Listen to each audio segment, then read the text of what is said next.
All right, we're diving straight into a really dark folktale today, one that comes from the heart of Anatolia. And just so you know, this isn't your average ghost story.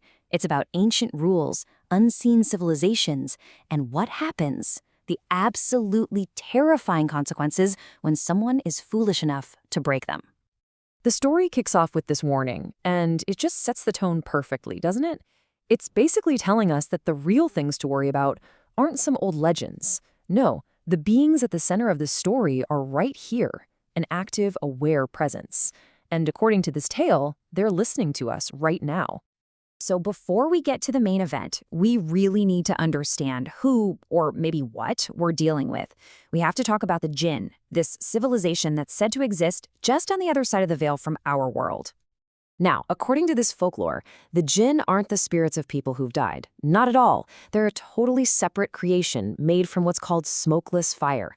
That origin story alone tells you there's something primal, something powerful, and fundamentally different from us. They were here long, long before we were. And it's so important to get this. They aren't just chaotic spirits floating around. No, they're an organized society. They have rigid hierarchies, laws that can't be broken, and these rulers they call the unseen masters.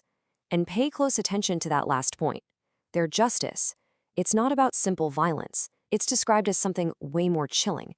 It's swift, terrifying, and unbelievably precise. Every story about trespassing needs a forbidden place, right? Well, in our tale, it's a village tucked away deep in the Anatolian mountains, a place the locals won't even say the name of. And this is where things really start to go wrong. If you or I stumbled upon it, we'd probably just see a bunch of crumbling, old stone houses, another forgotten ruin. But that's the whole deception. The locals, they know the truth. This place isn't empty. That silence you hear, it's a lie. It is very much occupied. Just imagine that for a second. A place that looks completely deserted to our eyes is actually humming with activity every single night. This isn't some haunted ruin. It's a living, breathing town, a territory that belongs completely and totally to the Jinn.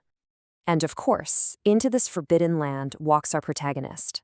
He's driven by curiosity, which, as you can guess, is about to be a fatal mistake. He's about to step over a line that should never, ever be crossed. Let's just walk through his series of bad decisions. First, he ignores all the warnings and just waltzes right into their home. That's a bad start. Second, he finds a sacred place, a little forgotten mosque. And then third, the critical error, he pulls a stone right out of the wall, one that has an ancient symbol on it. He thinks he's found a cool souvenir, a simple relic. He has absolutely no idea what he's just done. Taking that stone wasn't just theft, it was desecration. And in that one moment, everything changes. The story says the silence around him becomes heavy, judgmental. He can't see a single thing, but he knows, with this gut-wrenching certainty, that he is not alone anymore. He's been noticed. He's been caught. And now he has to face the music. He's about to be pulled from our world right into the domain of the Jinn, to stand trial in their court of fire. And just like that, it's too late. The invisible line was crossed, the ancient law was broken. The trap, which was always there, just waiting, has snapped shut. Suddenly, he's yanked down, right through the floor, into this enormous underground chamber. He can't see any faces or bodies, but he can feel hundreds of incredibly powerful presences, all focused on him. This is the Divan, the Jinn Court. And he's not being attacked, he's being judged. And then, a voice that's described as being older than stone and colder than ice, echoes through the chamber. It's the unseen judge, and he's delivering the charge. The traveler has trespassed in a world not meant for him, the world of fire, with the fragile physical body of a human. The verdict is in, but the punishment, well, it's not what you might expect. Turns out, the Jinn's sense of justice is a whole lot more creative and a whole lot crueler than a simple death sentence. I mean, anyone in that situation would probably expect a quick end, right? Maybe even hope for it. But death, that would be a relief. What the Jinn give him instead is a punishment that's been tailored just for him, a living nightmare designed specifically to fit his crime. It's a kind of justice that is perfectly, terrifyingly balanced. The punishment is so precise. Step 1, the stone is taken back. The crime is undone. Step 2, his memory of the whole thing, the court, the village, the Jinn, all of it is completely wiped clean. And finally, step 3, his voice, his ability to ever speak about what happened, is stolen from him. Forever. And this is the truly horrifying part. He wakes up miles away from that village. He has no memory of what happened that night, just this bone-deep chill that he can never, ever explain.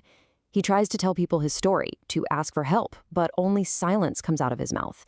He's left fundamentally broken, a walking echo, haunted by a trauma he can't even remember.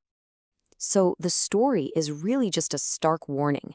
It's saying that the most dangerous things in the world aren't always the ones that roar and show their teeth.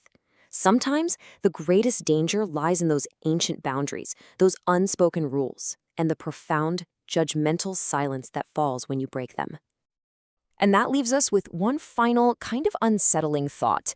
In a world full of forgotten places and unspoken rules, a story like this makes you wonder, doesn't it? What ancient silence might we, in our own curiosity, be in danger of breaking?